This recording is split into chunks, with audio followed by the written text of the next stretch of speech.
Pagi ini kita akan kembali melanjutkan pelajaran logika kita.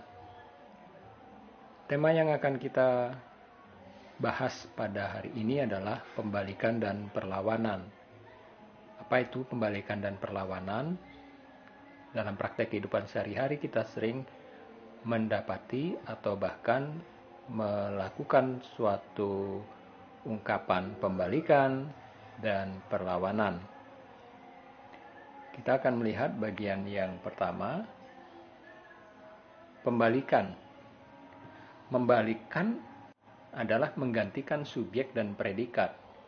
Sehingga yang dulunya subjek sekarang menjadi predikat, dan yang dulunya predikat menjadi subjek. Tentu tanpa mengurangi kebenaran dari keputusan itu. Pembalikan dimungkinkan oleh kesamaan antara subjek dan predikat. Walaupun demikian, sering keduanya tidak bisa dibalikan begitu saja. Sebab luas predikat dan luas subjek tidak sama. Maka untuk itu kita perlu mengetahui hukum-hukum atau aturan pembalikan.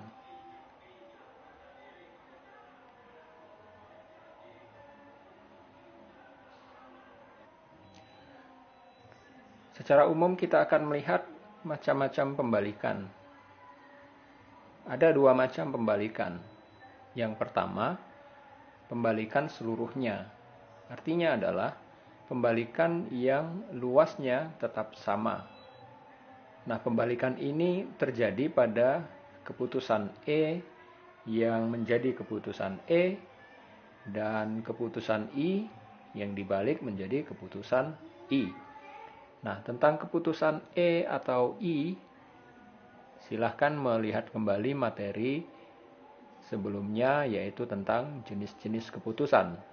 Ada keputusan afirmatif, negatif, ada yang universal, dan ada yang sebagian.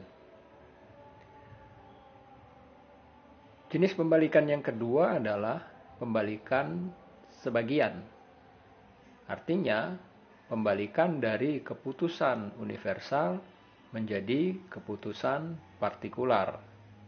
Nah, ini melibatkan pembalikan pada keputusan A yang jika dibalik menjadi keputusan keputusan I. Dan keputusan E yang jika dibalik menjadi keputusan O. Di bagian awal tadi kita sudah menyinggung bahwa untuk melakukan pembalikan kita perlu memperhatikan hukum-hukum atau aturan pembalikan itu sendiri. Nah, berikut kita lihat beberapa hukum atau aturan pembalikan. Yang pertama, keputusan A hanya boleh dibalik menjadi keputusan I. Dalam keputusan afirmatif, predikat partikular, sedangkan subjek universal. Luas predikat lebih besar daripada luas subjek. Misal, semua ayam adalah binatang. Maka, pernyataan ini hanya bisa dibalik menjadi beberapa ayam, maksudnya beberapa binatang adalah ayam. Bukan semua binatang adalah ayam. Nah, ini yang pertama. Keputusan A hanya boleh dibalik menjadi keputusan I. Yang kedua, keputusan I hanya dapat dibalik menjadi keputusan I lagi. Karena subjek partikular hanya dapat dibalik menjadi subjek partikular juga. Misal, beberapa orang itu sakit. Maka pernyataan ini dapat dibalik menjadi beberapa yang sakit itu orang. Maksudnya manusia. Aturan atau hukum pembalikan yang ketiga adalah keputusan E ini selalu boleh dibalik. Alasannya adalah dalam keputusan negatif, seluruh luas subjek tidak dimasukkan dalam luas predikat. Karena itu, keputusan E bisa dibalik menjadi keputusan E, tetapi juga bisa menjadi keputusan O. Misal, semua ayam bukan tikus. Ini bisa dibalik menjadi semua tikus bukan ayam. Atau dibalik, beberapa tikus bukan ayam. Aturan yang keempat, keputusan O tidak dapat dibalik. Misal, ada manusia yang bukan dokter.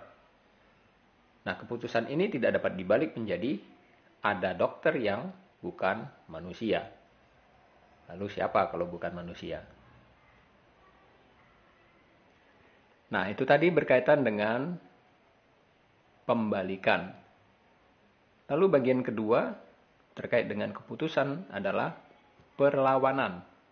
Ini hal yang berbeda dari pembalikan. Mengapa? Keputusan yang berlawanan adalah keputusan yang tidak dapat sama-sama benar, atau tidak dapat sama-sama salah, atau tidak dapat sama-sama benar atau salah.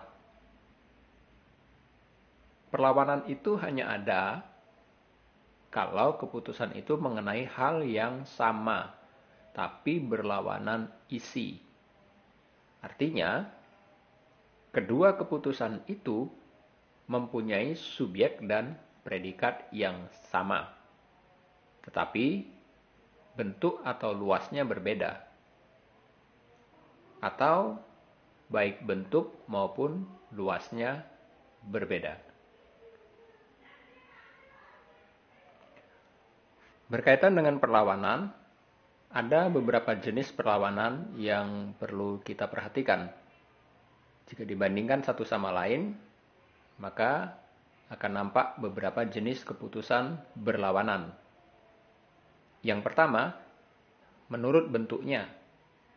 Perlawanan ini disebut perlawanan kontraris dan subkontraris.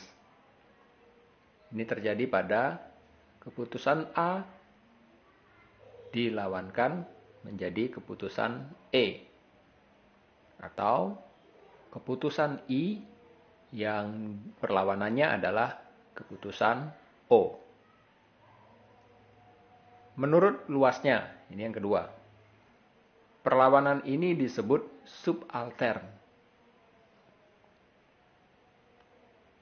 Ini terjadi pada keputusan A yang perlawanannya adalah keputusan I, atau keputusan E yang perlawanannya adalah keputusan O. Yang ketiga, baik menurut bentuk maupun luasnya. Nah, ini keputusan perlawanan yang disebut dengan perlawanan kontradiktoris. Jadi kontradiktoris.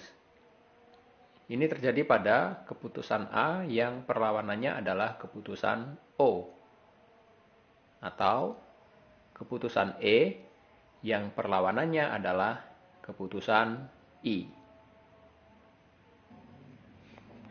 Nah, demikianlah materi pada pagi hari ini berkaitan dengan pembalikan dan perlawanan.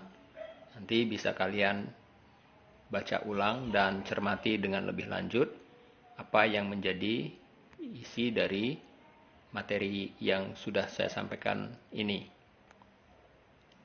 Selamat pagi.